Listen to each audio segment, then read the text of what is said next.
The European Commission just blocked Elon Musk's Starlink from expanding in Europe. Brussels is formally reserving one of the most strategically valuable radio frequency bands on the continent, the 2 GHz or 2G band, exclusively for European satellite operators. Starlink is out, Amazon's Project Kuiper is out, every non-European satellite company is out. And the head of the US Federal Communications Commission has already publicly threatened retaliation, warning that if Europe goes down a path of satellite sovereignty that excludes non-European providers, the US will have to take that into account. Europe just told the man who owns 2/3 of every satellite in orbit that his expansion stops at Europe's borders. And Washington is furious. Hi everyone, I'm Sirat, a lawyer turned cybersecurity specialist. With a background in law and tech, I analyze how technology, cybersecurity, and geopolitics collide to shape global power. And this decision, one frequency band, one Brussels ruling, is exactly where all three of those forces meet at once. To understand why this matters, you need to understand what radio spectrum actually is, because it is the invisible infrastructure that determines who controls what reaches your phones from space. Radio waves travel on specific frequencies. Think of them like lanes of motorway. There are only so many lanes, and if too many vehicles piles into the same one, everything slows down or crashes. Governments allocate those frequency lanes to companies through licensing decisions that determine who gets to use which part of the spectrum. Once a frequency band is allocated, it is effectively locked. No one else can use it without causing interference. Control the frequency and you essentially control who can offer satellite services in your territory or country. The 2G or 2 GHz band is the only satellite frequency harmonized at the EU level, meaning it's the only band where a single decision in Brussels applies uniformly across all 27 member states. Since 2009, this band has been allocated by 2 European operators, Viasat and Eutelsat's EcoStar, for limited use, of course, only, primarily allowing smartphones with no mobile signal to still reach emergency services. So what do you think about the European data sovereignty? If you are from Europe, what do you think? Do you trust the US having access to your data and communications? And if you're American, what do you think? I really want to hear what you land on that. And don't forget to hit the like and subscribe button after writing your comments below. What is changing now is that advances in satellite technology have made something called direct-to-device communication possible. In plain language, a satellite in orbit can now connect directly to a normal smartphone in your pocket without any ground-based mobile tower in between. No tower, no cable, no intermediary, just a phone and a satellite. Whoever controls the frequency band that enables that connection in Europe controls whether European citizens connect through European satellites or American ones. SpaceX Starlink currently dominates the global satellite internet market with over 10,000 low-orbit satellites, roughly 2/3 of all active satellites in orbit. Amazon's Project Kuiper recently launched its first commercial constellation and is scaling rapidly. Both companies want to access the European 2G band because it would allow them to offer direct-to-device services that compete head-to-head with European mobile operators. If Starlink gets that access, it can bypass European telecom infrastructure entirely, connecting European phones directly to American satellites, routing data through American systems, and operating under American legal jurisdiction, including the Cloud Act that we have already discovered in another video. The link is above and you can see what it is and how can it affect you if you are living in Europe.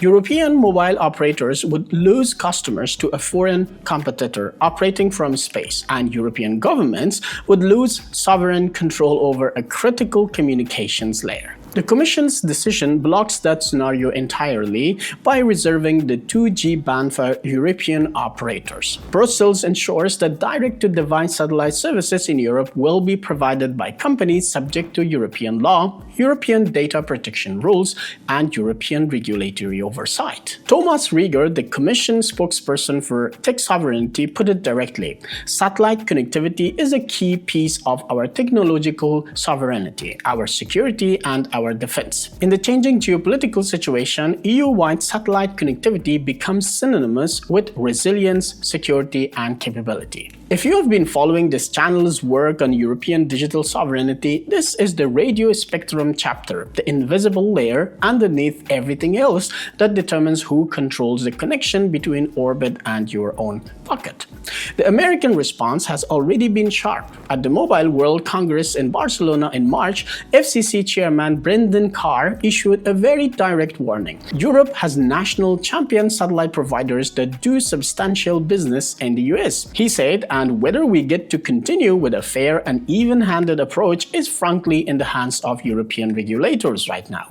He then made the threat explicit. If Europe goes down a path of satellite sovereignty that excludes non-European providers, the US will have to take into account with respect to the reciprocal treatment that we provide. That word reciprocal in that context is a diplomatic language for retaliation, a direct threat to restrict European satellite companies operating in the American market if Europe reserves the right to own spectrum for its own providers. Europe's sovereignty is always complex when it comes to US foreign policy. What are your thoughts on this? Write me in the comments below and I answer every single comment with my opinion and thoughts. Don't forget to like and subscribe as well. The timing of this decision is not accidental. It lands one day before the Commission is due to present the tech sovereignty package, the legislation that will formally restrict American cloud providers from handling sensitive European government data. The two announcements together represents a coordinated signal. Europe is closing its digital airspace to American companies that operate outside European legal control. Whether the data flows through cables on the ground or radio waves from orbit, the answer is just the same. The decision also sits directly alongside IRIS², the EU's sovereign satellite constellation built specifically for secure government and military communications. Norway and Iceland have already joined as the first non-EU participants. The Defense Commissioner described it is a sovereign military cloud. But IRIS² is the hardware, the satellites themselves.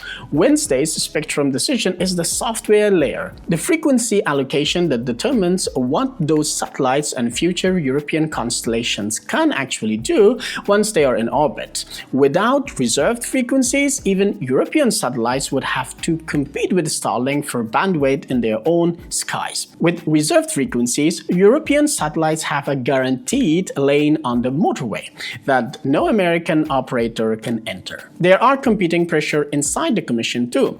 Digital chief Henna Verkunen has been navigating between commercial and military demands for the same limited frequency band. Defense Commissioner Kubilius, if I pronounce that right, has pushed publicly for IRIS² to receive a dedicated slice of the 2 GHz spectrum specifically for encrypted military applications. Spectrum is a finite physical resource. Every megahertz allocated to commercial broadband is a megahertz not available for secure military communications.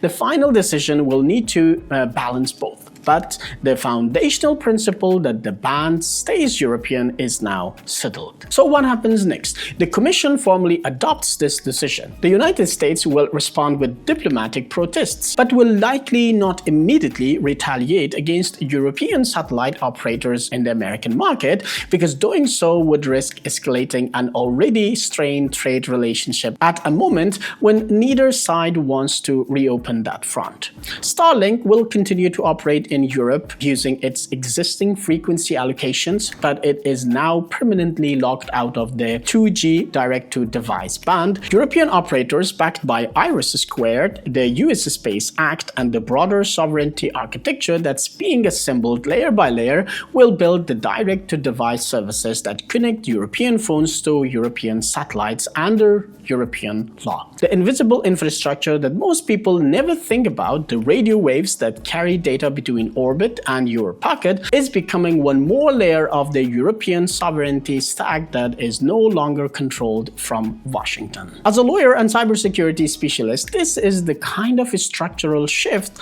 I track closely, because it is not just about satellites, it is about who owns the legal jurisdiction over your data, your communications, and your digital infrastructure. And in this year, that question has a very clear geopolitical answer. If you found this useful, subscribe. I cover exactly those intersections of law, cybersecurity, and geopolitics every week.